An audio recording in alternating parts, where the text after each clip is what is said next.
The rain in Seattle has a way of blurring the edges of the world, turning the vibrant greens of Queen Anne into a smear of charcoal and slate. I stood by the floor-to-ceiling window of my study, watching the mist roll in over the Puget Sound, feeling the weight of the silence in this house.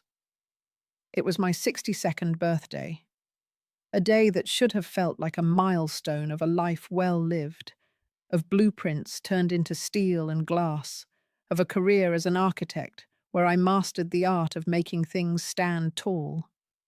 But as I touched the cold glass, all I felt was the structural fatigue of my own soul. Arthur has been gone for 3 years now, and without him the blueprints of my life seemed to have lost their scale. Then there was the knock on the door. It was Madison, my only daughter, my masterpiece. She walked in with that brisk corporate energy that always made me feel a little bit like an outdated model. Behind her was Julian, her husband, with that polished, silver-tongued smile that never quite reached his eyes. They weren't empty-handed. Madison held a box wrapped in silver paper, tied with a ribbon the color of a bruise. She kissed my cheek, a fleeting touch of cold skin, and told me happy birthday, Mum. She said they had found something special, something that suited the woman I used to be. I opened the box, and there it was. The dress. It was emerald silk, so deep and rich it looked like it had been spun from the moss of a rainforest. The fabric felt like liquid against my fingertips, a cool, shimmering river of luxury. Madison told me it was a limited piece from a boutique downtown, something to remind the world that Clara Huntington was still the queen of the Seattle skyline. I remember the way Julian looked at me then, a sharp, calculating glance that I mistook for admiration. He said, "You deserve to look your best tonight, Clara. Everyone who is anyone will be at the restaurant." I felt a surge of warmth, a rare spark of maternal pride. I thought they finally saw me. I thought the distance that had been growing between us, the missed calls and the hurried dinners, was finally closing. I spent an hour getting ready. I put on the pearls Arthur gave me for our 30th anniversary. I brushed my hair until the grey looked like silver threads. And then I stepped into the dress. It clung to me in a way that felt like a second skin, but tighter.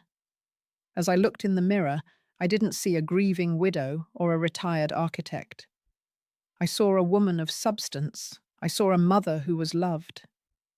I didn't notice the way the silk seemed to constrict my chest, or how the emerald hue made my skin look slightly paler than usual. I was blinded by the light of my own hope. We arrived at the restaurant, a glass-walled cathedral of fine dining overlooking the dark waters of the bay. My friends were already there. Eleanor, Beatrice, and Margaret. Women I had known since our children were in diapers. Women who had shared my triumphs and my losses. As I walked toward the table, the emerald silk rustling softly, I felt the eyes of the room on me. I felt powerful. I felt seen. Madison took her place at the head of the table, Julian to her right, and for a moment, the world felt balanced again. We ordered expensive wine, and the conversation flowed like the tide. We talked about the old days, about the projects I had built, about the future Madison was carving for herself in the tech world. But then, the atmosphere shifted. It was subtle at first. A whisper at the next table, a lingering look from the waiter. I felt a cold prickle at the back of my neck. Beatrice reached for her wine glass, but her eyes were fixed on my neck. She asked me, "Clara, that is a beautiful dress, but is that a stain on the collar?" I reached up, my fingers trembling, and felt nothing but the smooth silk. But then Eleanor leaned in, her face twisted in a mask of concerned pity. She said, "Oh dear, Clara, I think there is something caught in the lace." I looked down, and my heart stopped. Tucked into the folds of the emerald silk, right against my heart, was a glimmer of something that didn't belong to me. A diamond brooch. It was a sunburst of stones, brilliant and unmistakable. I recognized it instantly.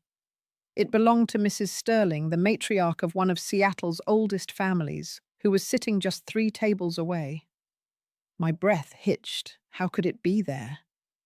I felt the heat rise in my cheeks, a burning wave of confusion. I tried to pull it out, but my fingers were clumsy, tangled in the very silk Madison had given me.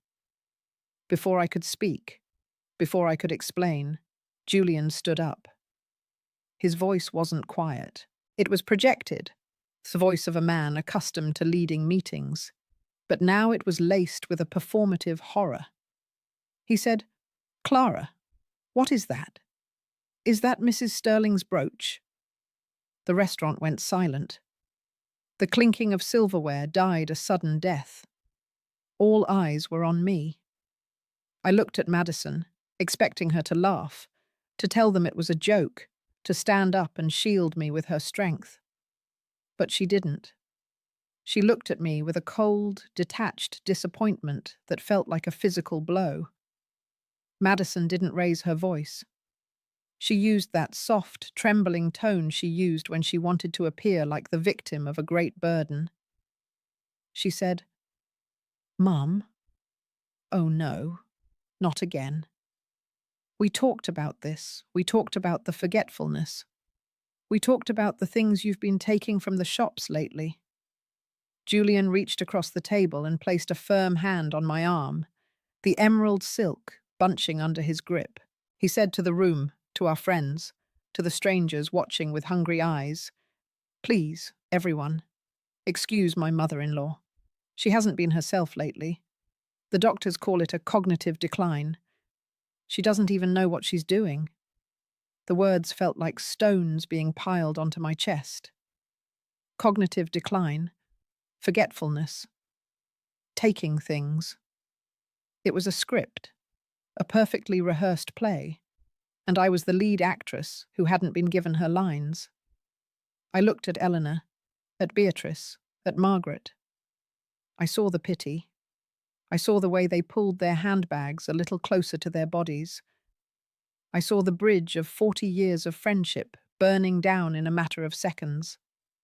I tried to stand, to find my voice, to tell them that I was a Huntington, that I built the very buildings they lived in, that I would never, ever steal. But my throat was dry, and the emerald silk felt like it was choking me. Julian was already calling for the manager. He was apologizing, offering to pay for the inconvenience, acting the part of the noble, suffering son-in-law. Madison was weeping softly into her linen napkin, her shoulders shaking with a calculated grief. She whispered, "I just wanted her to have one nice night, one night where she felt like herself before the darkness took her completely." I looked at her, really looked at her, and for the first time, I saw the predator behind the pearls. I saw the daughter who didn't see a mother, but a source of equity, an obstacle in the way of her startup's survival. They led me out of the restaurant like a criminal, not with handcuffs, but with those firm, patronizing grips on my elbows that were far more damaging. The Seattle rain was still falling, colder now, soaking into the emerald silk, making it heavy and dark. I stood on the sidewalk, the neon lights of the city blurring into streaks of red and blue, and I felt the ground disappear. I wasn't just Clara Huntington anymore. I was the old woman who stole. I was the mother who had lost her mind.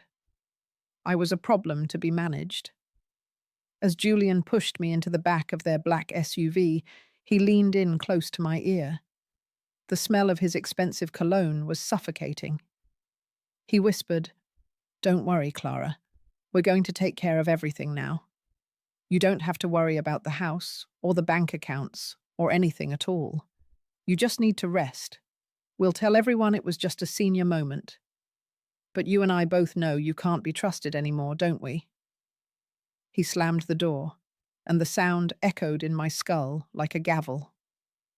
Madison sat in the front seat, staring straight ahead, her face a mask of iron.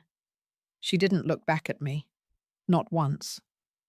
I sat in the darkness of the back seat, my fingers stroking the damp emerald silk, and I realized that the dress wasn't a gift. It was a shroud. It was designed to make me stand out, to make the brooch visible, to provide the perfect stage for my public execution. My own daughter had invited my friends to watch her bury me alive. The drive back to my house in Queen Anne was a blur of rain and heartache. I looked at the back of Madison's head, the head I used to stroke when she had nightmares, the girl I had sacrificed my own career advancement for after Arthur died, so she could have the best education, the best life. I had poured my life into her foundation, thinking I was building something that would stand forever, but I had built a monster, and now that monster was turning its teeth toward me. When we reached the house, Julian didn't let me go to my room. He sat me down in the kitchen, under the bright, unforgiving LED lights. He took my phone. He took my keys. He said it was for my own safety. He said they would be staying with me for a while, to oversee my transition. Madison finally looked at me, but there was no love in her eyes, only a cold clinical assessment. She said, "Mum, it's better this way. You've worked so hard. It's time to let us handle the burden of being the Huntington head. You just stay here. Be quiet. Be the grandmother Matthew needs you to be, even if you can't remember his name half the time." I wanted to scream that I knew my grandson's name. I wanted to tell them that I had designed the very kitchen we were standing in, down to the last 16th of an inch. But the shock was too deep. The betrayal was too absolute. I felt a wave of nausea, a sudden crushing exhaustion that made my bones feel like lead. I let them lead me upstairs. I let them tuck me into bed in the room I had shared with Arthur for 30 years. As the door clicked shut, and I heard the lock turn from the outside, I lay there in the dark, still wearing the emerald silk dress. It was damp, cold, and smelled of salt and shame. I felt my spirit breaking, a slow, agonizing fracture that reached the very core of my being.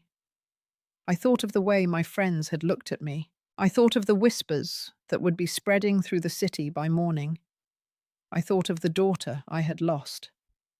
I curled into a ball, my breath coming in short, ragged gasps. I was 62 years old, and I was alone, truly alone. The structure of my life had collapsed, and I was trapped under the rubble of my own love. I didn't want to fight. I didn't want to move. I just wanted the rain to wash me away. I closed my eyes, letting the darkness take me, feeling the emerald silk like a heavy, suffocating weight against my skin. I didn't know then that this was just the beginning of the end. I didn't know that the woman who went to sleep that night was the last version of the Clara who believed in family. But as the shadows of the room closed in, I felt the first seeds of a different kind of silence taking root in my heart. A cold, hard silence. The silence of the blueprints that had been burned, leaving only the iron will of the architect beneath. I woke up hours later, or perhaps it was days. The time had become a fluid, terrifying thing. The room was grey with the light of another overcast Seattle morning.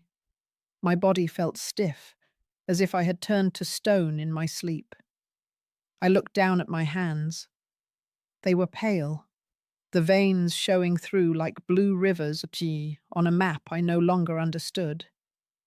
The emerald silk was wrinkled now, a ruined thing, a reminder of the night my world ended. I tried to sit up, but the weight of the humiliation felt like an actual physical force pressing down on my shoulders. I could hear voices downstairs, muffled, professional. Julian was talking to someone. I heard words like power of attorney, medical evaluation, asset management. They weren't even waiting for the body to be cold. They were carving up the Huntington estate while I was still breathing the air in the room above them. I thought of Arthur's face. I thought of the way he used to tell me that I was the strongest person he knew. But I didn't feel strong. I felt like a ghost wearing a green dress, haunted by the living. I reached for the water glass on my nightstand, but my hand shook so violently that the glass shattered against the hardwood floor. The sound was like a gunshot. I stared at the shards, at the water soaking into the wood, and I didn't move. I didn't care. Let the house rot. Let the silk stain. Let the Huntington name be dragged through the mud. If my own blood could do this to me, then what was the point of anything? I sank back into the pillows, the tears finally coming, hot and bitter, washing away the last remnants of the woman who thought she was a queen. I was Clara Huntington, the architect who built a life on a foundation of lies. And now I was finally seeing the cracks for what they really were. The emerald silk felt like a snake coiling around me, and in the silence of my room, I realized that the only thing more dangerous than an enemy you know is a daughter you thought you loved. The perfume of the night before, a scent Madison had chosen for me, still lingered on the fabric. It was jasmine and sandalwood, but now it smelled like rot. It smelled like the end of the world. I lay there, listening to the rain tap against the window, a relentless, rhythmic accusation. I was 62, and I was broken. The architect had failed, the structure was down, and as the darkness of depression began to pull me into its deep, suffocating embrace, I wondered if I would ever have the strength to look at a blueprint again. I didn't know how I was going to survive the next hour, let alone the rest of my life. The shame was a living thing, eating me from the inside out. Every time I closed my eyes, I saw Mrs. Sterling's shocked face. I heard Madison's trembling, false voice. I felt the emerald silk. I was trapped in a nightmare of my own making, a victim of my own capacity for trust. And as I drifted back into a fitful, trauma-filled sleep, I realized that the hardest thing about betrayal isn't the act itself. It's the realization that the person you would have died for is the person who held the knife. Part 1 ended not with a bang, but with the quiet, devastating sound of a heart finally giving up. The silence of the house had a physical weight to it, a heavy, suffocating blanket that seemed to absorb every sound of my existence. I sat in the armchair by the window in my bedroom, the same place I had watched the sunrise with Arthur for decades. But now the view was obscured by the heavy velvet curtains Madison had installed while I slept. She said the light was too harsh for my delicate state. She said the doctors recommended a sensory-neutral environment to help stabilize my wandering mind. But I knew the truth. They weren't protecting my eyes. They were erasing the world. I was still wearing the emerald silk dress on that first day, or maybe it was the second. Time had become a thick, grey slurry, oozing past without markers. The silk was no longer a river of luxury. It was a cold, wrinkled husk, smelling of the wine I had spilled and the salt of the tears I couldn't stop.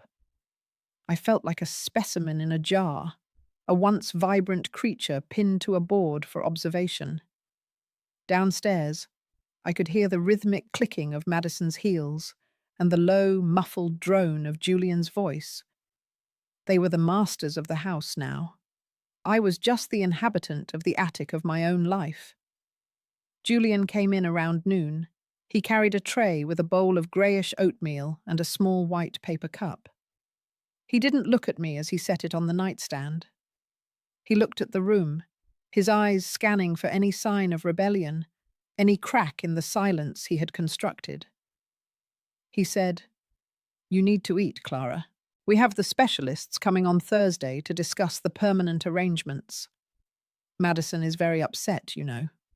She had to take a leave of absence from the firm to manage the fallout from the restaurant. Do you have any idea how much damage you've done to her reputation? I tried to speak, but my throat felt like it was filled with dry sand. I managed to whisper, "I didn't steal it, Julian. You know I didn't." He finally looked at me, a sharp, pitying smile curling his lip. He said, "The evidence says otherwise, Clara. The video from the restaurant, the brooch in your lace, the history of your little episodes. We're just trying to keep you out of jail. If we can prove you're incompetent, the Sterlings might agree not to press charges. We're doing this for you." He pushed the small paper cup toward me. "Take your vitamins," he said. "It'll help with the anxiety." I looked at the little blue pill. I didn't remember being prescribed anything for anxiety. I didn't remember seeing a doctor, but the fog in my head was so thick that I couldn't find the strength to argue. I took the pill. I swallowed the dry oatmeal, and within an hour, the edges of the room began to melt. The patterns on the wallpaper seemed to move, shifting like snakes in the tall grass. The shadows in the corner grew longer, reaching out with dark, spindly fingers. I felt my grip on reality slipping, a slow-motion fall into a well of soft, grey wool. This became the rhythm of my days. Darkness, oatmeal, the blue pill, the muffled voices from below. Madison would come in sometimes, usually in the evening when the shadows were at their most aggressive. She would sit on the edge of the bed and stroke my hair, but her touch felt like ice. She would talk to me about my bank accounts, about the trust funds Arthur had set up, about the deeds to the properties in Bellevue and the vacation home in the San Juans. She said, "It's all too much for you now, Mum. Let me take the burden. Sign the papers so I can protect what's left of the Huntington name before the creditors and the lawyers take it all." I looked at my daughter, the little girl I used to take to the park, the one who used to draw buildings on the back of my old blueprints with crayons. I looked for a flicker of the child I loved, a spark of the woman I thought I had raised. But there was nothing but a cold, hard ambition. She was an architect too, in her own way. She was designing my disappearance. She was building a future where I was just a ghost, haunting the margins of her success. I wanted to tell her that I saw through it. I wanted to scream that Julian was the one who put the brooch in my dress. I remembered a moment, a split second in the restaurant before the wine was poured, when he had leaned over to adjust my collar. His hand had lingered just a beat too long against my chest. But when I tried to form the words, they came out as a jumbled mess. My tongue felt heavy, and the blue pill made the air feel like water. I would stammer, and Madison would sigh, that performative, exhausted sigh that signaled her saintly patience. She would say, "See, you're confused again. You're making up stories. It's the decline, Mum. It's part of the process. Just sign the papers and go back to sleep. Everything will be fine." I began to live in the past because the present was too painful to inhabit. I remembered the day Arthur died. It was a rainy Tuesday, much like every other day in this city. He had been in the garden, planting the winter kale, and he just stopped. I found him there, his face pressed against the dark earth, his hand still clutching a trowel. The grief had been a structural failure, a collapse of the central support of my life. Madison had been so supportive then. She had moved in. She had handled the funeral. She had helped me navigate the maze of probate. I thought it was love. Now, through the fog of the blue pills and the velvet curtains, I realized it was an acquisition. She had been surveying the land, waiting for the right moment to build her own empire on the ruins of mine. The depression was a physical ache, It felt like my blood had been replaced with lead. I stopped bathing. I stopped looking in the mirror. What was the point? The woman in the mirror was a thief, a mad woman, a burden. I lay in bed for hours, watching the dust motes dance in the sliver of light that escaped the heavy curtains. I thought of my friends, Eleanor, Beatrice, Margaret. I wondered if they talked about me over lunch. I wondered if they had already deleted my number from their phones. The thought of them seeing me like this, a broken, medicated shell in a stained green dress, was more than I could bear. Julian and Madison began to bring strangers into the room, men in suits with clipboards, women with stethoscopes and cold, clinical eyes. They would ask me questions I couldn't answer. What is the date, Clara? Who is the president? Can you draw a clock for us? I would try. I would really try. But the numbers would run away from me, sliding off the edge of the page like raindrops on a windshield. I would see Julian nodding in the background, a look of profound, staged sorrow on his face. He would whisper to the evaluators, "She was such a brilliant woman once. It's heartbreaking to see her like this."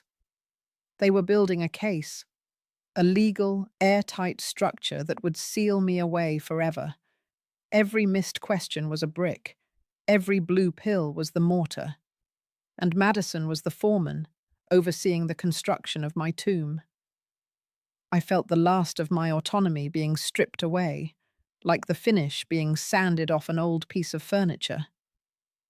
I was being prepared for the warehouse. The worst part was the gaslighting. It wasn't just the words. It was the environment. I would leave my glasses on the nightstand, and 10 minutes later they would be on the floor across the room. I would ask for the time, and Julian would show me his watch, but the hands would be set to 3 hours earlier than I knew it was. I would hear a baby crying in the hallway, the sound of my grandson Matthew.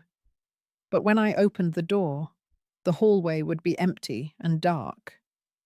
Madison would say, "Matthew isn't here, Mum. He's at preschool. You must be hearing things." But I knew the smell of his baby shampoo. I knew the sound of his laughter. They were using my love for him as a tool to break my mind. I started to believe them. That was the deepest part of the well. I started to think that maybe I had stolen the brooch. Maybe I had forgotten. Maybe my brain was a house with dry rot, crumbling from the inside out, and Madison and Julian were the only ones brave enough to stay and manage the wreckage. I felt a profound sense of shame, a crushing guilt for being such a burden to my only child. I would apologize to her when she brought me my dinner. I would tell her I was sorry for being so difficult. She would just pat my hand and say, "It's okay, Mum. We're here now. We're in control." I became a ghost in the house I had built. I knew every joist, every beam, every secret corner of this place. I had chosen the marble for the counters and the grain of the oak for the floors. But now, the house felt foreign. It felt like it was rejecting me. The walls seemed to vibrate with the tension of the lies being told within them. I spent my nights staring at the ceiling, listening to the rain, feeling the emerald silk of the dress I refused to take off. It was the only thing I had left that was mine, even if it was a symbol of my downfall. It was a part of the night it all went wrong, a piece of the wreckage I clung to as I floated in the dark. I thought of the ocean. The Puget Sound was just a few miles away, cold and deep and indifferent. I wondered if it would be easier to just walk into the water and let the tide take me. I wondered if anyone would notice if Clara Huntington just disappeared into the mist. Madison would probably hold a beautiful memorial service. She would speak about my legacy as an architect, about my contributions to the city, about the tragic decline of my final years. She would look beautiful in black. Julian would stand by her side, the loyal son-in-law, and they would inherit the house, the money, the life I had built. The thought should have made me angry, but I was too tired for anger. Anger requires a foundation, and mine had been demolished. I was just a pile of rubble. I was the structural fatigue Arthur had warned me about in our early days of building. Sometimes he would say, "You have to know when a structure is beyond repair, Clara. Sometimes the best thing you can do is tear it down and start over." But how do you start over when the architect is the one being demolished? I lay there, the blue pill finally taking hold, the grey wool closing in. The silence of the house was absolute. I was in the silent room, the place where they put the things they no longer wanted to see. I was a secret. I was a shadow. I was a mother who had been replaced by an asset. As the darkness took me once again, I felt a single tear roll down my cheek, soaking into the emerald silk. It was a tiny, insignificant drop in an ocean of grief. I was Clara Huntington, and I was finally, completely alone. The next morning, the fog was even thicker. I could hear them talking in the study directly below my bedroom. It was my study, the place where my drawing table stood, the place where I had designed the Vance building and the Mercer Library. I heard the rustle of blueprints. I heard Julian say, "We can subdivide the Queen Anne lot. The house is old, but the land is worth millions," Madison replied. "But we have to wait for the final guardianship order. We can't move the assets until the judge signs off on the permanent incapacity." Julian laughed, a dry, metallic sound. He said, "With the medical reports we've gathered, she'll be lucky if they let her keep her own shoes." Permanent incapacity. The words echoed in my mind, a death sentence for my soul. They weren't just taking my money, they were taking my identity. They were going to have a court of law declare that I was no longer a person. I was a ward, a thing, a project. I felt a cold shiver of terror, a spark of something that wasn't quite anger, but a primal instinct for survival.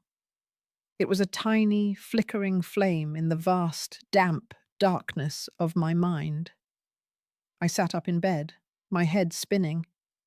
I looked at the shards of the glass on the floor, still there from the night before.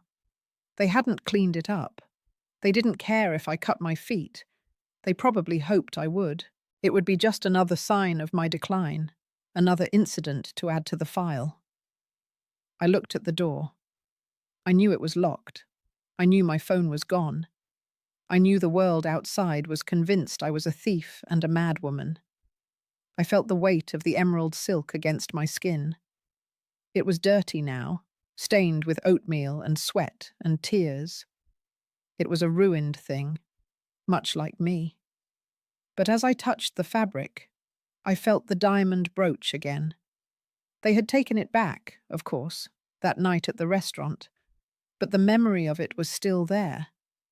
I remembered the way the pins had felt as Julian had adjusted my collar. I remembered the weight of it. I was an architect. I spent my life understanding how things fit together. I understood balance and tension. I understood the way a single point of failure could bring down a whole skyscraper. And in that moment, through the haze of the medication and the crushing weight of the depression, I realized that I was the point of failure in their plan. They needed my signature. They needed my silence. They needed me to stay in the silent room until the lawyers were finished. But as I looked at the grey light filtered through the velvet curtains, a thought began to form. It was a fragile, dangerous thing. It was a blueprint for a rebellion. If I was the architect of my own life, then I had to be the one to decide when the structure was truly beyond repair. I wasn't ready to be demolished. Not yet. The blue pill was starting to lose its grip, and for a fleeting, terrifying second, I saw a crack in the wall they had built around me. It was small, just a sliver of the world outside, but it was enough. I am Clara Huntington. I whispered to the empty room. The words were weak, barely a breath, but they were the first words I had spoken that weren't an apology. I am Clara Huntington, and I built this house. The shadows seemed to flinch at the sound of my voice. The silence felt a little less heavy. I didn't have a phone. I didn't have my keys. I didn't have my friends. But I had the iron. Arthur always said I had iron in my blood. And as I lay back down, pretending to be asleep as I heard Julian's footsteps on the stairs, I felt that iron for the first time in months. It was cold. It was hard. And it was starting to burn. The door opened, and Julian walked in, the blue pill and the grey oatmeal ready. He smiled that polished, hollow smile. He said, "Time for your vitamins, Clara. It's going to be a long day. We have the lawyers coming over to finalize the paperwork. We need you to be rested."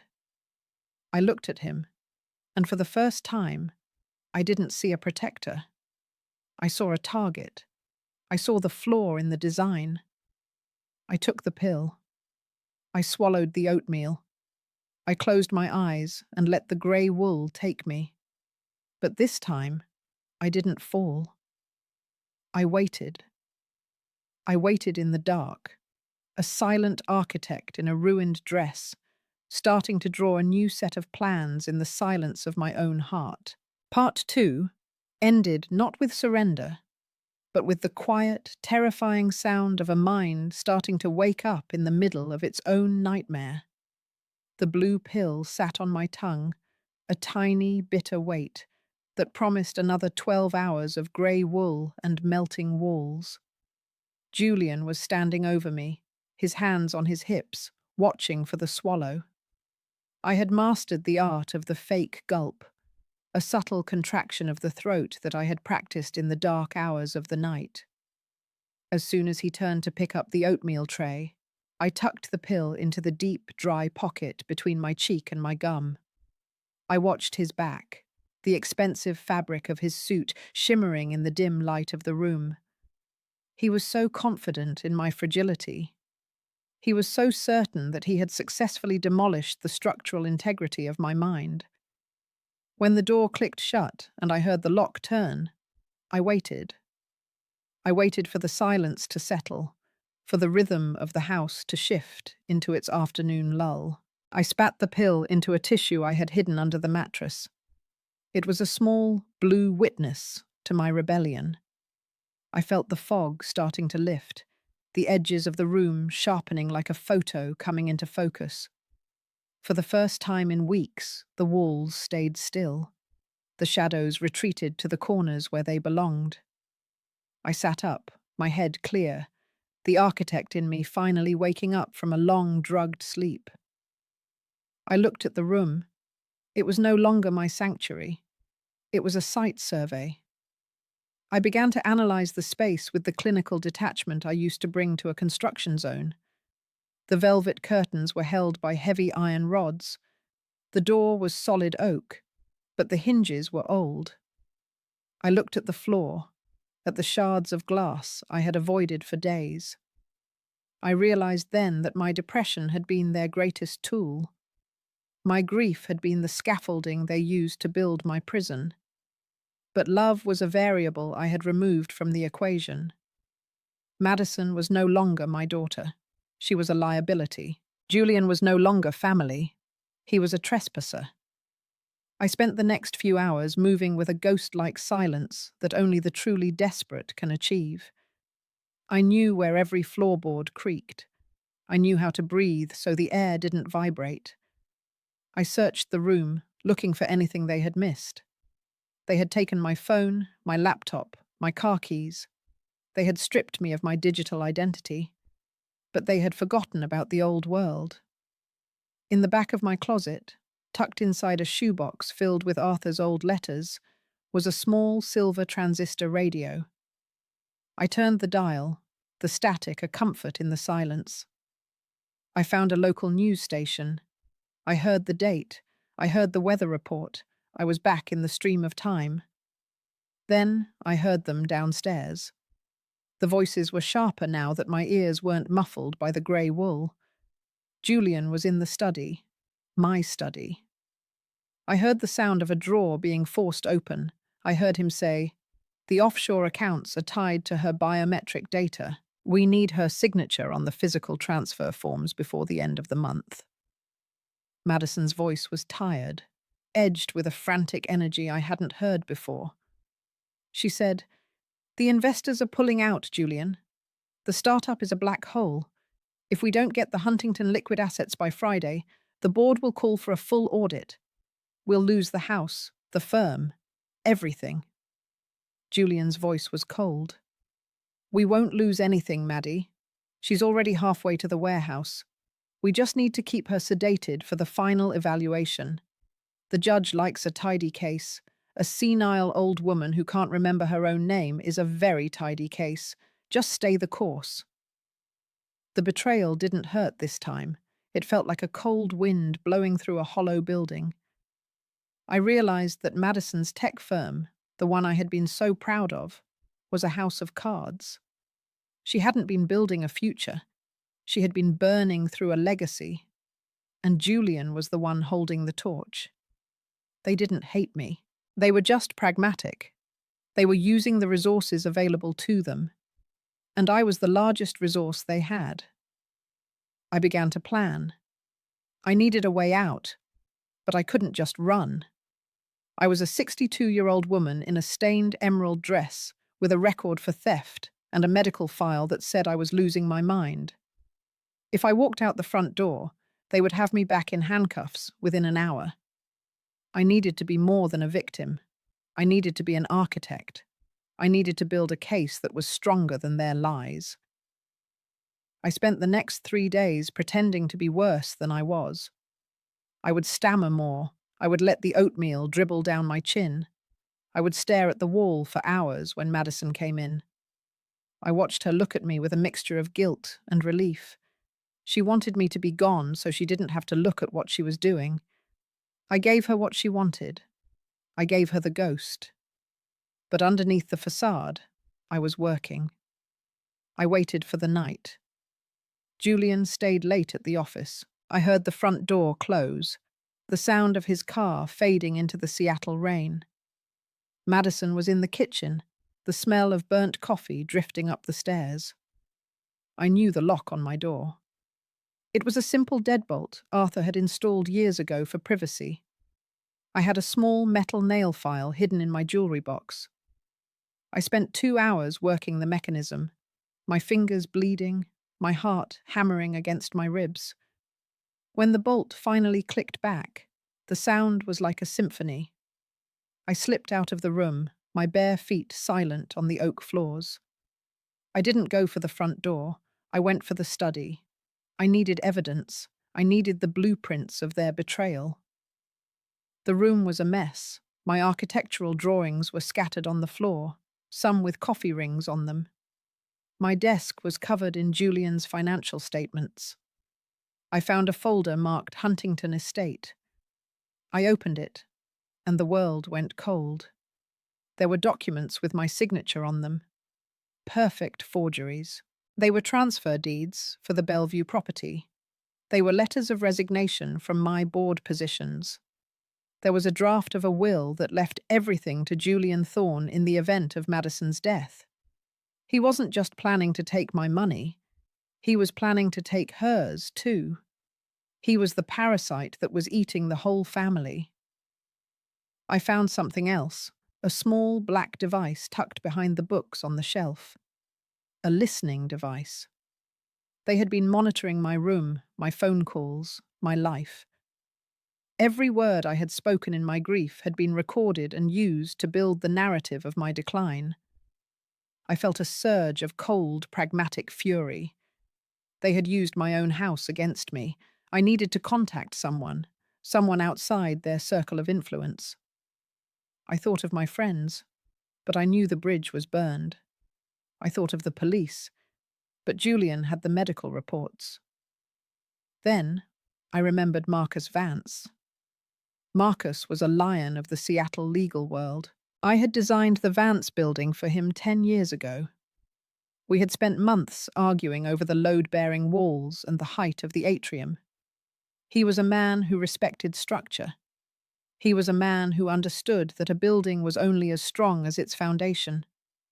I knew he was still practicing law, specializing in estate litigation and the protection of the elderly. He was the only person who might look at the blueprints and see the flaws. I found his old business card in the back of my desk drawer. I didn't have a phone, but I remembered the house's old landline in the basement. I had designed a small, hidden nook under the stairs for the server rack and the backup lines. Julian wouldn't think to look there. He was a man of the digital age. He wouldn't understand the power of a hardwired connection. I crawled into the basement, the air smelling of damp earth and old memories. I found the phone. My fingers were shaking so hard I could barely dial. I waited, the dial tone a thin, golden thread to the world outside. When the receptionist answered, I used my most professional voice, the one I used when I was managing a $100 million project. I said, "This is Clara Huntington. I need to speak with Marcus Vance immediately. It is a matter of structural integrity." I had to wait. The silence of the basement felt like it was closing in on me.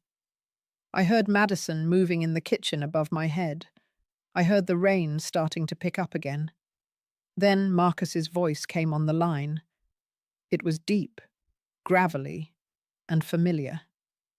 He said, "Clara, is that really you? I heard you were unwell." I took a deep breath. "Marcus, listen to me. I am being demolished. I need an architect who understands the law. I am being sedated and gaslit by Julian Thorne and my daughter. They have forged my signatures. They have a listening device in my room. I have the documents in my hand.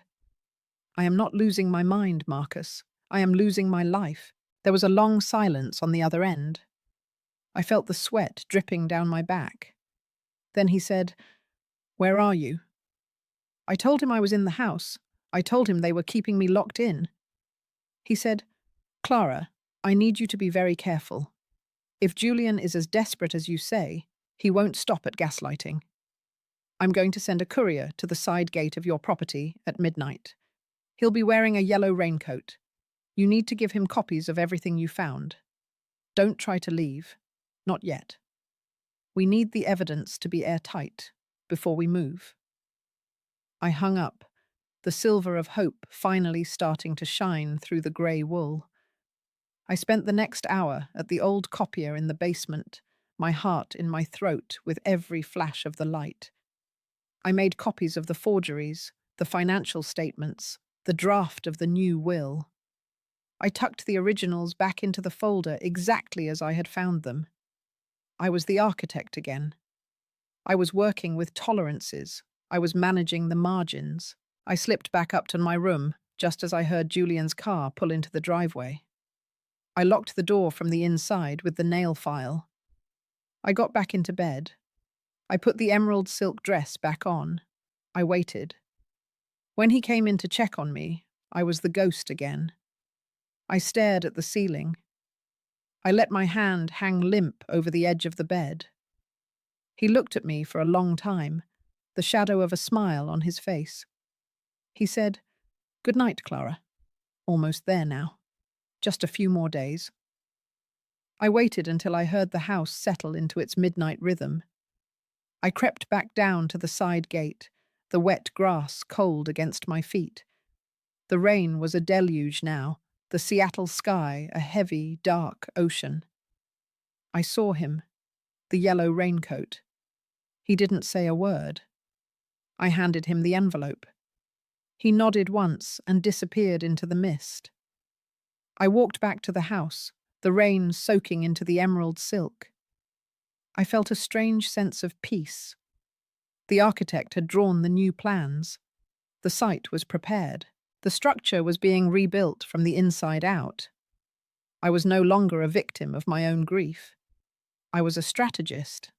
I was a survivor. I realized then that Madison had made a fatal mistake. She had forgotten who had taught her how to draw. She had forgotten who had shown her how to look at a sight and see the hidden dangers. She had thought I was the building, something to be managed and eventually replaced. But I was the one who knew where all the bodies were buried in the foundation.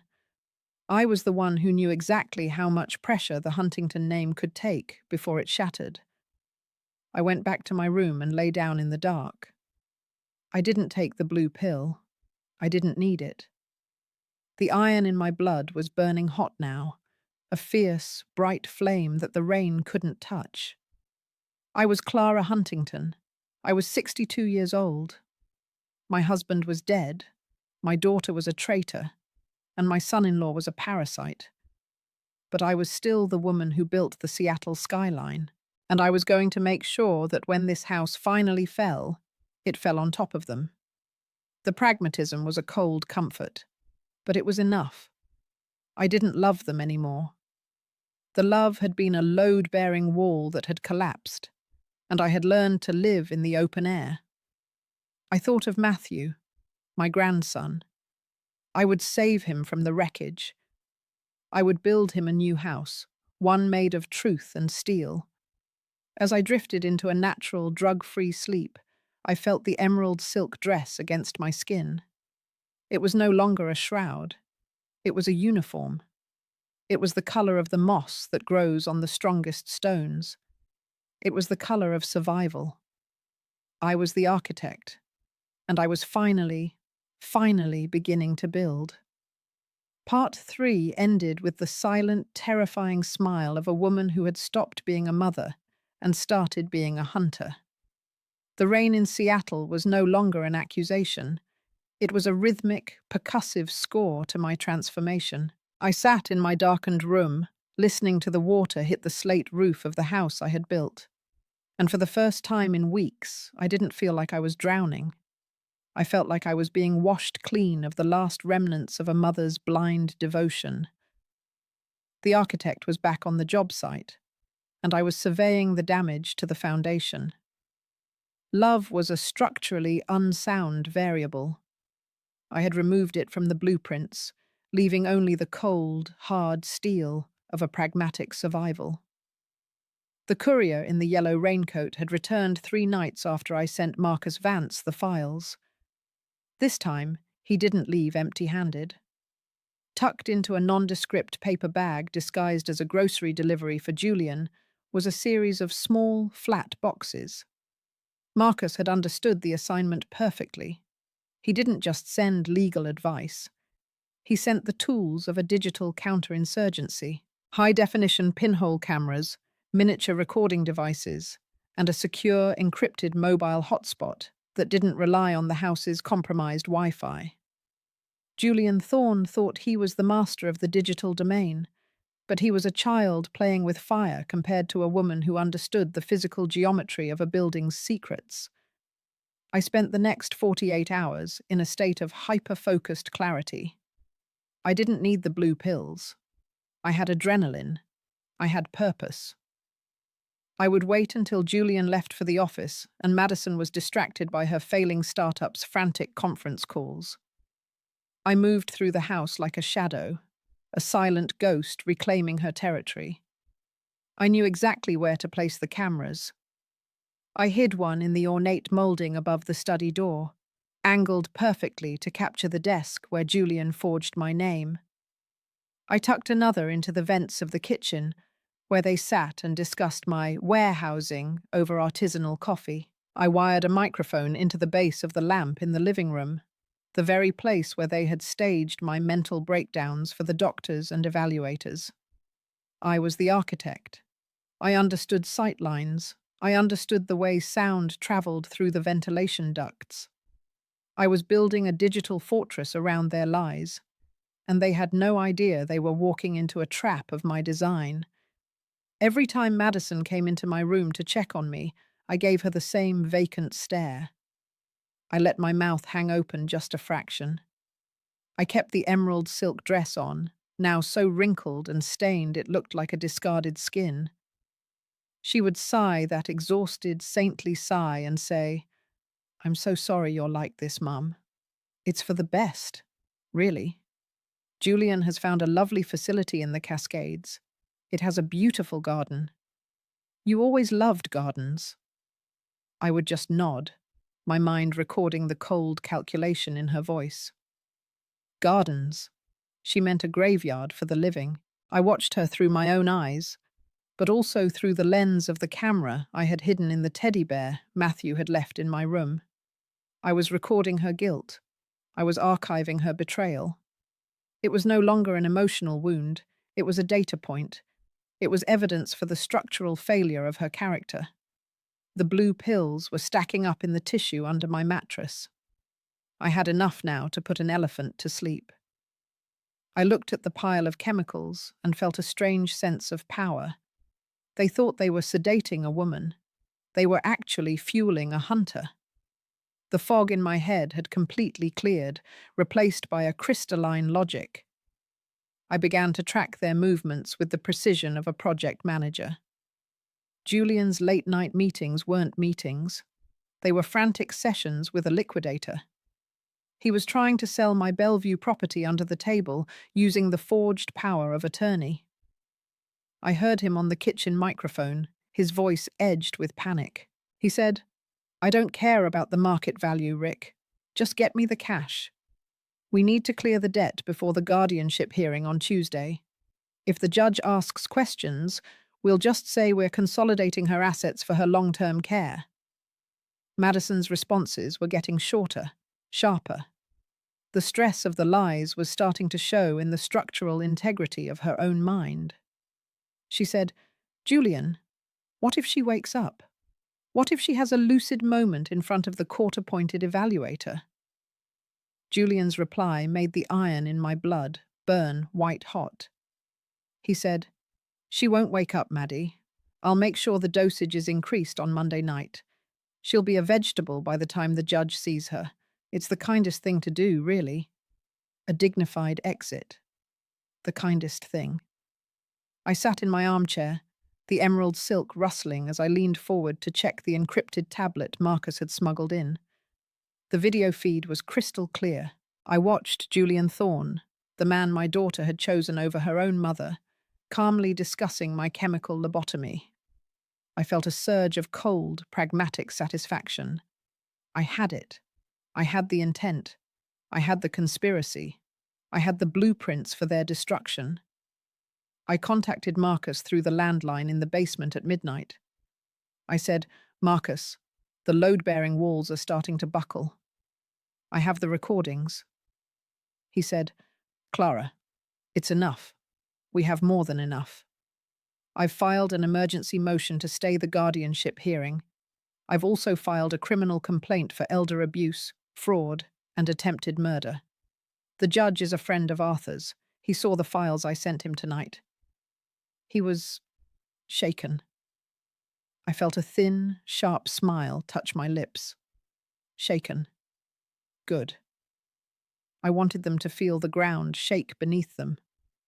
I said, "What happens next?" Marcus told me the plan.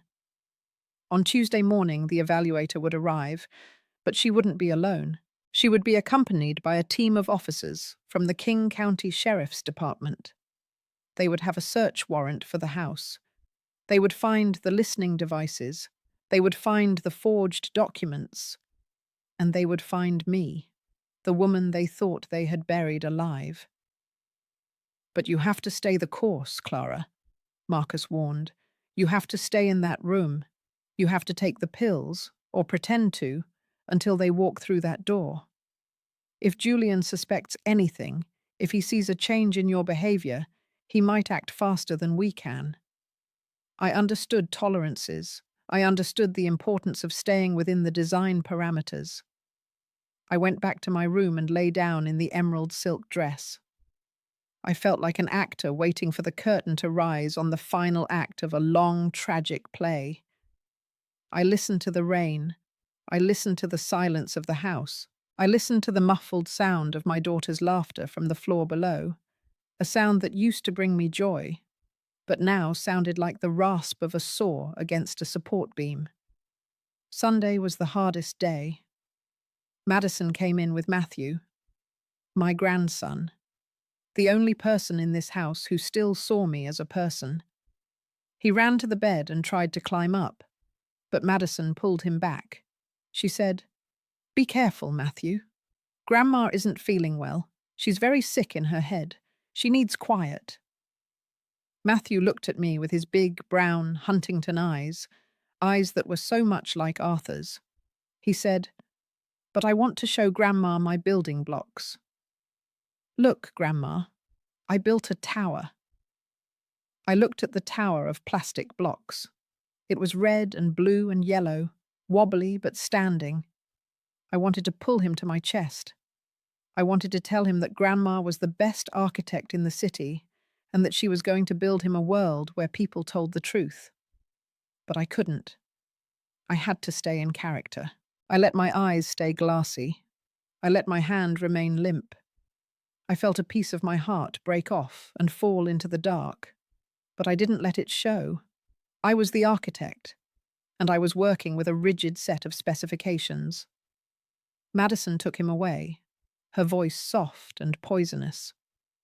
"Come on, sweetie. Grandma needs to rest. We're going to find her a nice place with a big playground for you to visit." She didn't see the camera in the teddy bear's eye recording her every word. She didn't see the woman beneath the emerald silk, counting the seconds until Tuesday morning. Monday night was the final test.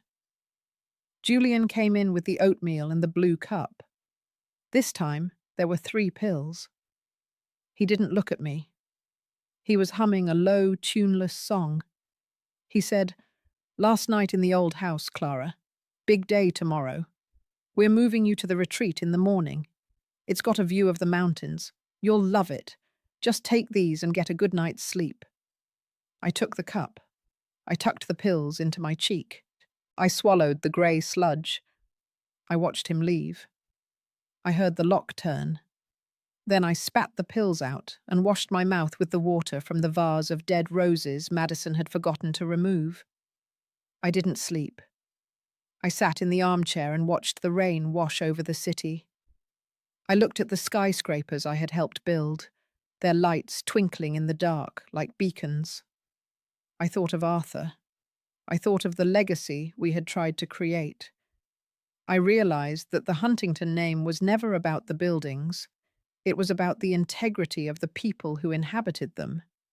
And I was the only one left with any iron in my foundation. I spent the night reviewing the plan. I checked the camera feeds on the tablet one last time. I watched Julian and Madison drinking wine in the kitchen, celebrating their victory. They were talking about the vacation they would take after the guardianship was finalized. They were talking about the yacht Julian wanted to buy. They were so small, so petty, so incredibly fragile in their own arrogance. They had built their future on a foundation of sand, and they had no idea the tide was coming in.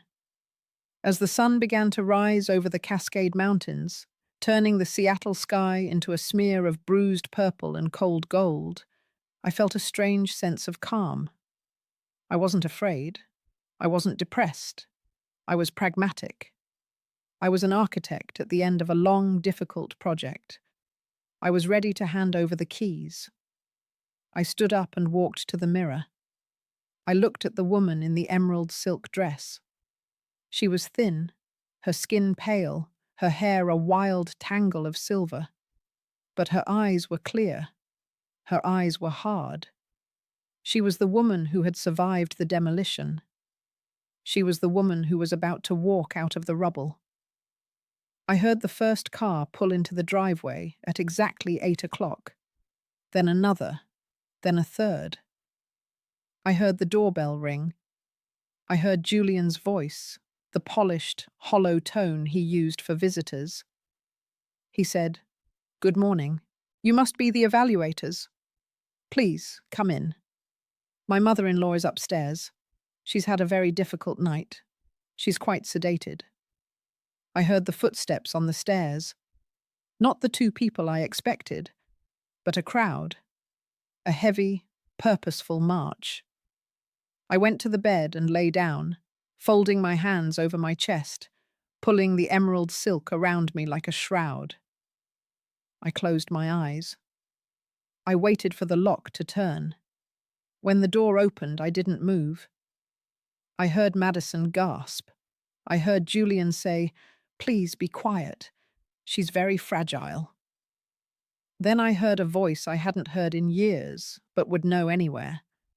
A voice that sounded like justice. "This is the King County Sheriff's Office. We have a warrant for the arrest of Madison Huntington and Julian Thorne for elder abuse, financial fraud, and conspiracy." I opened my eyes. I didn't look at the officers. I didn't look at the cameras. I looked at Madison. I saw the moment the foundation collapsed. I saw the look of absolute soul-crushing terror as she realized that the silent room had been a recording studio. I saw Julian Thorne try to run, only to be tackled by two deputies in the hallway. I stood up from the bed. I didn't stammer. I didn't shake. I walked toward my daughter, the emerald silk rustling with every steady step. I looked her in the eye, and for the first time in months, I let her see the architect. I said, "The structure was never the problem, Madison. It was the architect you chose to trust." I walked past her out into the hallway, out into the light of my own house. I felt the air hit my face, fresh and cold and smelling of rain. I was Clara Huntington, and I had survived the demolition. The blueprints were filed. The site was cleared. And as the handcuffs clicked shut on the daughter I had once loved, I realized that the hardest part of building something that lasts isn't the steel or the glass. It's knowing when to walk away from the wreckage and start again. Part 4 ended not with a cry of pain, but with the quiet, devastating sound of the truth finally being told in the House of Lies. The Seattle sky was a bright, clear blue as the deputies led them away. I stood on the balcony of the Queen Anne house, watching the black SUVs disappear down the hill. I was 62 years old, and I was alone, but I was free. The architect was back in control of the site, and the foundation was solid. I looked down at the emerald silk dress, a ruined thing, a remnant of a past I no longer inhabited. I went inside and closed the door. The house was silent again, but this time it was a silence of my own making. It was the silence of a structure that was finally standing tall. I walked to my study and picked up a pen. I looked at a clean white sheet of paper. I thought of Matthew. I thought of the world I would build for him. I didn't start with a building. I started with a line, a straight, true line that nothing could break. I was the architect of my own life, and I was just getting started. As I sat there, the light of the morning filling the room, I realized that the greatest betrayal hadn't been Madison's. It had been my own. I had betrayed myself by believing that my value was tied to being a mother, a wife, a legacy. But as I watched the dust motes dance in the light, I knew better. I was Clara Huntington. I was a builder. And the only thing more powerful than a structure that lasts is the woman who has the courage to survive its collapse and build something even stronger from the ruins. The King County Superior Court felt like a cathedral of cold marble and unforgiving light. I stood in the hallway, the air smelling of floor wax and the nervous sweat of people whose lives were about to be dismantled by a gavel. I was wearing the emerald silk dress again. I had spent hours cleaning it, steaming out the wrinkles of my despair, and having it tailored to fit the woman I had become in the dark. It was no longer a gift from a daughter or a shroud for a victim. It was my armor. It was the color of a forest after a fire, vibrant and resilient. I looked at my reflection in the polished brass of the elevator doors, and I didn't see the ghost of Queen Anne. I saw the architect, who was about to conduct a final site inspection. Marcus Vance stood beside me, his presence a solid, load-bearing pillar. He didn't say much. He just adjusted his silver silk tie and checked his watch. He said, "Are you ready to show them the foundation, Clara?" I looked at the heavy oak doors of the courtroom and nodded. I told him, "I've been calculating the stress loads for weeks, Marcus. It's time to see where the structure snaps."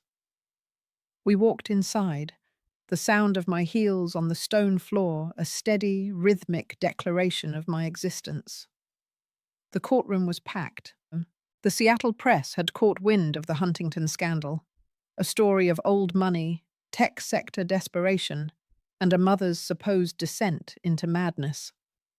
I saw the cameras flash, a strobe light of public judgment. I saw Eleanor and Beatrice in the third row, their faces pale, their eyes darting away from mine. They were part of the audience for my execution, and now they were witnesses to my resurrection. Madison and Julian were already seated at the defense table. They looked different. The black SUVs and the firm grips of the deputies from Part 4 had stripped away their corporate polish. Julian's expensive suit was rumpled, his hair a mess of frantic fingers. Madison looked small, her face a mask of calculated grief that was starting to crack under the pressure of the reality she had designed. She looked at me, and for a split second, I saw the little girl who used to be afraid of the dark. But then the iron in my blood reminded me that she was the one who had turned out the lights. The judge, a man named Henderson, who had known Arthur for 40 years, took the bench. He looked at the room with a gaze that could cut through steel. He said, "We are here to hear the emergency motion regarding the Huntington estate and the criminal charges filed against Madison Huntington and Julian Thorne. This is a matter of profound gravity." He turned to Marcus. "Counselor, proceed."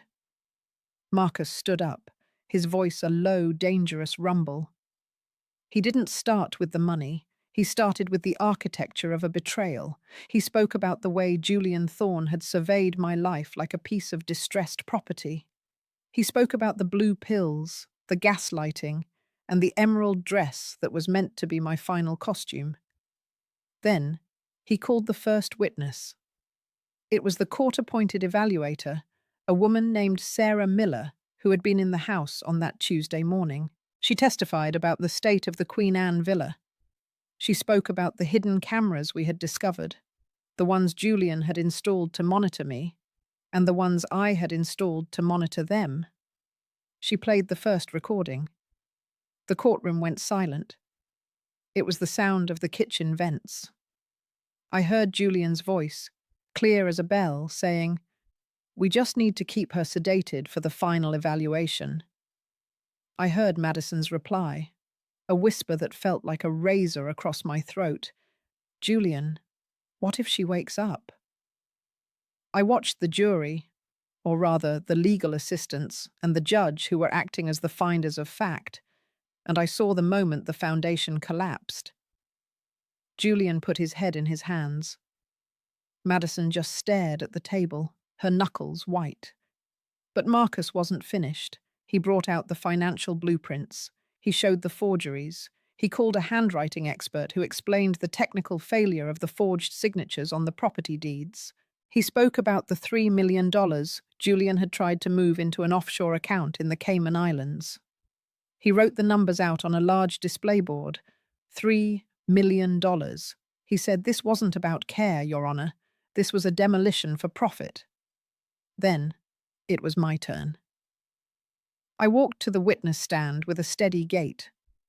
I didn't look like a woman with cognitive decline. I looked like a woman who had designed skyscrapers. I took the oath, my voice clear and resonant. I said, "I do." Marcus walked toward me, his eyes encouraging. He asked me, "Clara, tell the court about the dress you are wearing."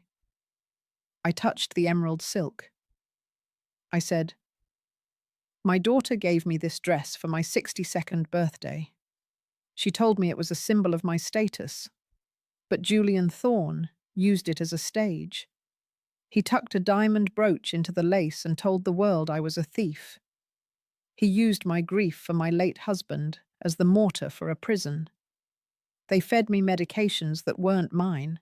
They tried to erase the person I have been for 62 years so they could pay off the debts of a failing startup and a gambling addiction. Madison stood up then, her voice a shrill, desperate shriek. She yelled, "She's lying! She's manipulative! She's always been like this, controlling everything!" The judge slammed his gavel, a sound that echoed like a structural failure. He said, "Sit down, Mrs. Huntington, or you will be removed." I looked at my daughter. I said, "I am not controlling you, Madison. I am just holding you accountable to the laws of this country. You thought I was a building to be subdivided, but I am the architect, and I know exactly how much weight you can carry before you break." The cross-examination by Julian's lawyer was a desperate attempt to find a crack in my testimony. He asked me about my memory. He asked me about the night at the restaurant. He asked if I was sure I hadn't simply forgotten taking the brooch. I looked him in the eye, and I didn't blink. I said, "I have the blueprints for the Sterling estate in my office. I know exactly where the security cameras are in that restaurant because I consulted on the renovation 5 years ago. I didn't steal that brooch. I was framed by the man sitting to your left. And I have the video from the molding in my study to prove it." We played the video. It was grainy, but unmistakable. It showed Julian Thorne standing by my desk, practicing my signature over and over on a sheet of Huntington letterhead.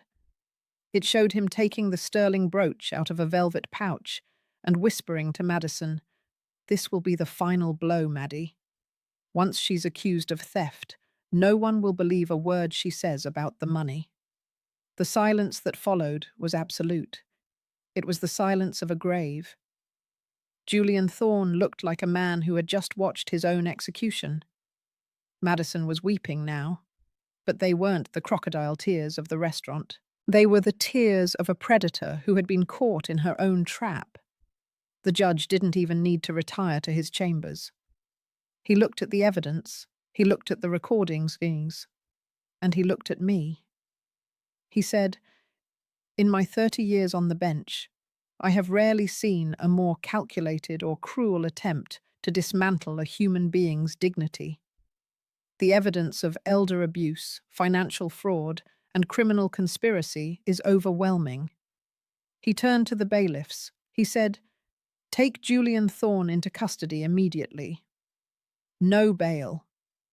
He turned to Madison. He said, "Madison Huntington, you are a disgrace to your father's name and your mother's love. I am issuing an immediate injunction freezing all your assets. You will be taken into custody pending a formal indictment for your role in this conspiracy." The handcuffs clicked shut. The sound was the same as it had been in my kitchen, but this time the metal wasn't for me. I watched the deputies lead them away. Julian was shouting about his lawyers, about his connections, about how this was a mistake. Madison just looked back at me one last time. Her eyes were empty. There was no daughter left in there, only the wreckage of a life built on greed. I sat in the witness stand for a long time after the room cleared. The cameras were still clicking, the reporters were still whispering, but I didn't hear them. I felt a strange sense of emptiness. The purge was complete. The parasites had been removed from the structure, but the building was still standing, and it was hollow. I looked at the emerald silk dress, and I realized that the price of justice was the loss of the only family I had left. Marcus Vance came over and put a hand on my shoulder. He said, "You did it, Clara. You saved yourself. You used the law to protect the woman you are." I told him, "I didn't just save myself, Marcus. I saved the Huntington name, but the cost was $900,000 in legal fees, a shattered heart, and a daughter I will never speak to again." He nodded. He understood.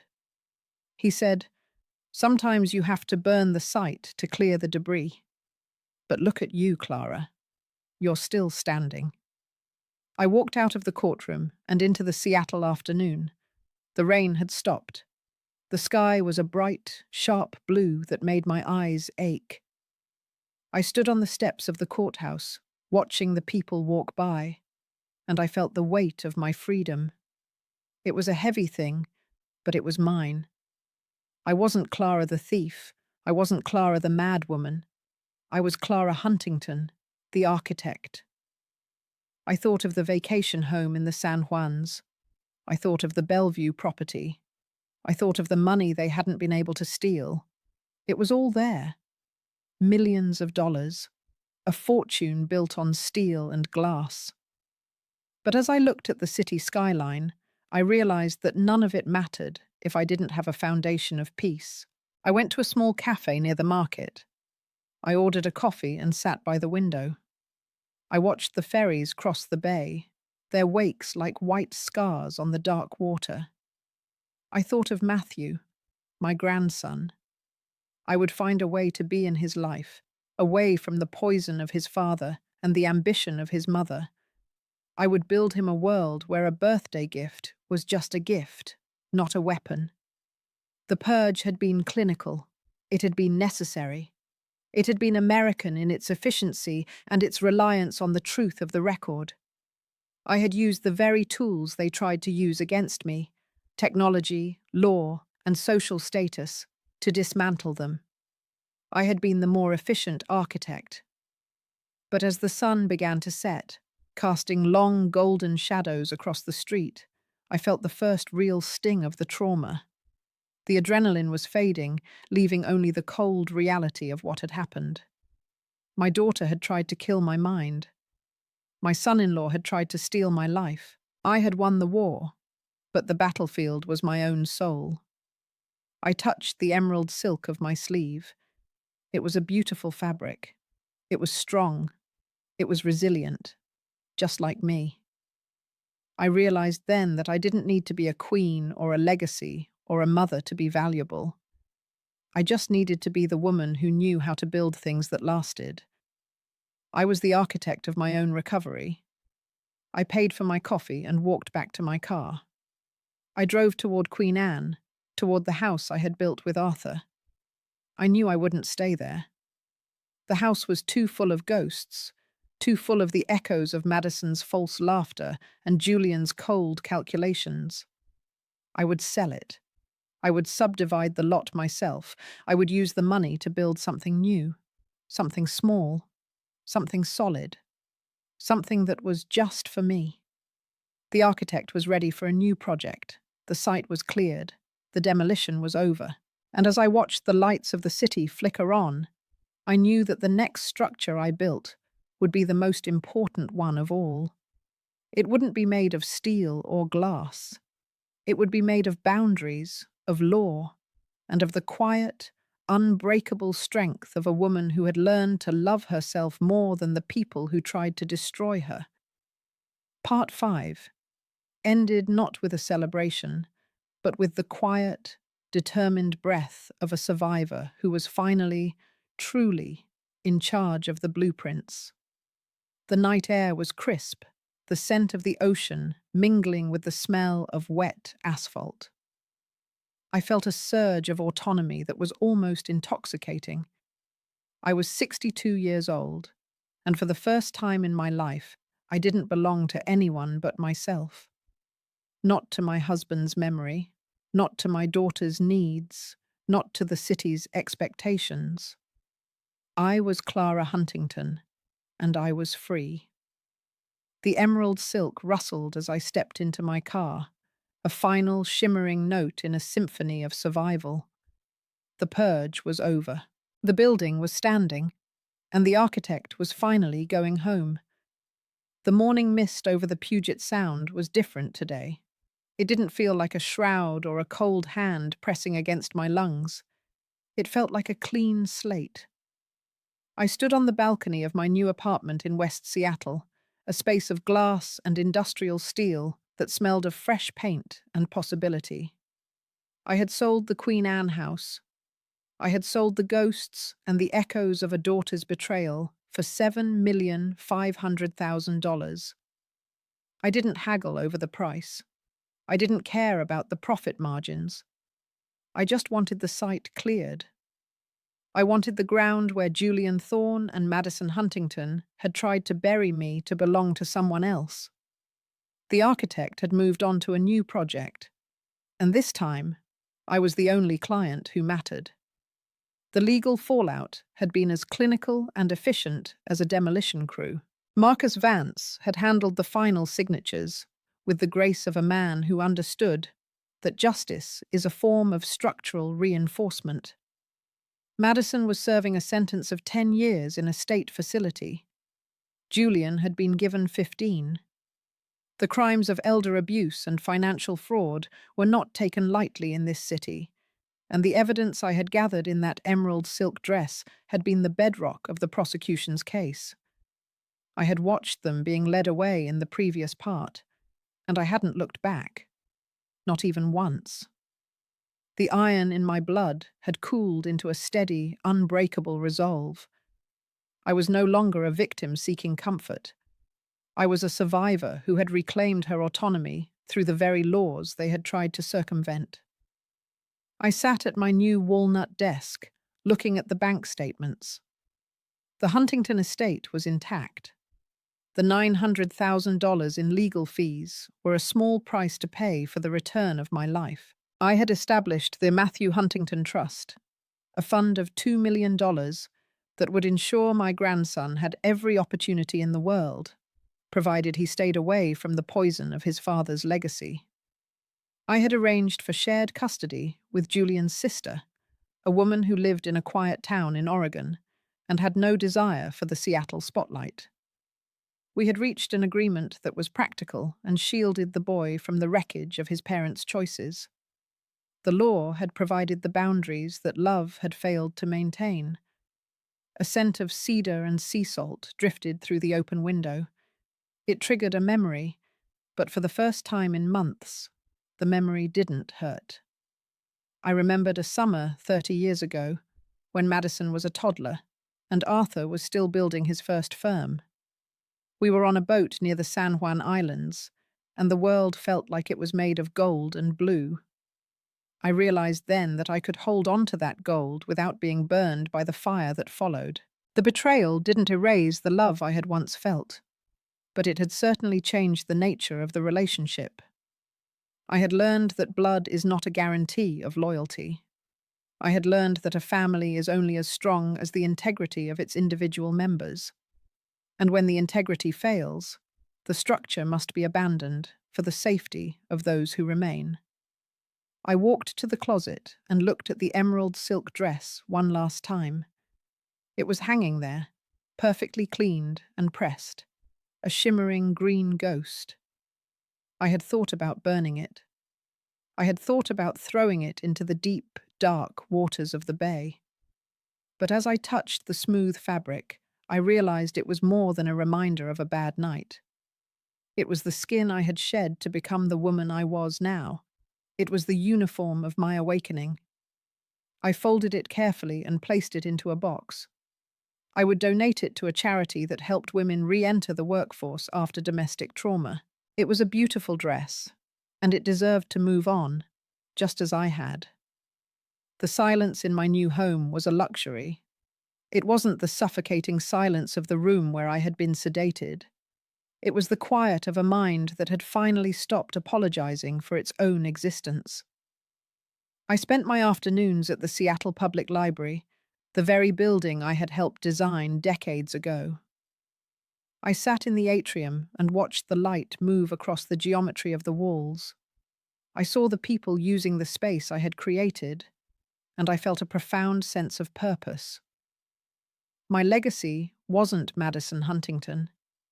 My legacy was the steel and stone that gave people a place to learn and grow.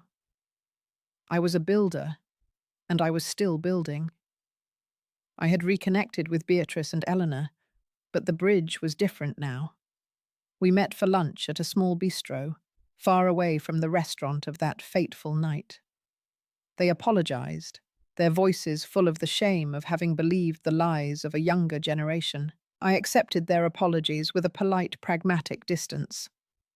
I understood that they were human and that Julian's performance had been masterful. But the intimacy we once shared was gone, replaced by the cautious respect one gives to a survivor. I didn't need them to be my world anymore. I had found my own center of gravity. One evening, a letter arrived from the prison. It was from Madison. I looked at the envelope for a long time, the familiar handwriting a sharp prick against my skin. I didn't open it. I knew what it would contain. It would be a mixture of blame, desperation, and the hollow promises of a predator who had run out of prey. I walked to the kitchen and dropped the letter into the shredder. The sound of the blades was a final, mechanical closure. I didn't owe her my attention. I didn't owe her my forgiveness. I had given her a life, and she had tried to take mine. The account was closed. I felt a surge of energy, a lightness in my step that I hadn't felt since Arthur died. I began to work on a new project, a pro bono design for a shelter for elderly victims of abuse. I spent my nights at my drawing table, the blueprints of a new sanctuary taking shape under my hands. I used everything I had learned about security, sight lines, and the need for hidden strength. I was building a fortress for those who had been told they were invisible. I was using my pain as the raw material for someone else's safety. It was the most important work of my life. I thought of the woman I had been in part 2, the broken ghost who stared at velvet curtains and waited for a blue pill. That woman was dead. She had been demolished to make room for the structure that was standing now. I realized that the U-shaped journey of my soul had brought me back to the surface. But I was not the same Clara. I was stronger. I was sharper. I was entirely my own person. The trauma had been a fire that burned away the soft wood, leaving only the tempered steel. The rain started to fall again, a soft Seattle drizzle that blurred the lights of the city. I stood by the window and watched the ferries cross the water. I felt a deep, quiet peace. I was 62 years old, and my life was just beginning. I had my health, I had my fortune, and most importantly, I had my truth. I had used the law to protect my dignity and the architecture of my mind to survive the darkness. I was Clara Huntington, and I was standing tall. I picked up my phone and called the school in Oregon. I spoke to Matthew. He told me about his new friend and the tower he had built in his woodshop class. He said, "I used the techniques you told me about, Grandma. I made sure the base was wide enough to handle the weight." I smiled, the tears in my eyes a warm, healing rain. I told him, "That's right, Matthew. Always start with the foundation. If the foundation is solid, the rest of the world can shake all it wants. But you will still be there." I hung up and looked out at the city. The skyscrapers were glowing in the dark, a forest of light and achievement. I felt like one of them. I had been built to last. I had survived the earthquake of betrayal and the landslide of grief. I had cleared the site and built something new. I was the architect of my own rebirth, and the blueprints were perfect. As I prepared for bed, I realized that the greatest lesson of the emerald dress wasn't about the cruelty of others. It was about the resilience of the self. It was about the power of standing up and saying, "I am here, and I matter. I am not a legacy to be managed or a burden to be stored. I am a living, breathing woman with a voice and a will." And as I closed my eyes, I didn't see the shadows. I saw the horizon. I saw the light of a new day, and for the first time in a very long time, I was ready for it. The architect was home, and the structure was finally complete. The journey was long, and the cost was high. but the result was a life of absolute clarity. I had walked through the fire and come out with a soul made of iron. I had learned that the only person who can truly define your value is you. And as the rain tapped gently against the glass, a rhythmic, peaceful lullaby, I knew that I was exactly where I was supposed to be. I was Clara Huntington, and I was free. Forgiving oneself is the final, most essential brick in the foundation of recovery after a profound betrayal. For a long time, I blamed my own heart for being too open, my own eyes for being too blind to the monster growing in my own home. I felt the shame of a mother who had failed to see the cracks in her child's character. But true light only returns when you realize that your capacity to love was never a flaw. It was a strength that others tried to weaponize. Reclaiming my narrative meant acknowledging the trauma without letting it become my identity. I have learned to embrace the scars as proof of my structural integrity, finding peace in the quiet independence of a life built on truth, law, and an unwavering belief in my own worth.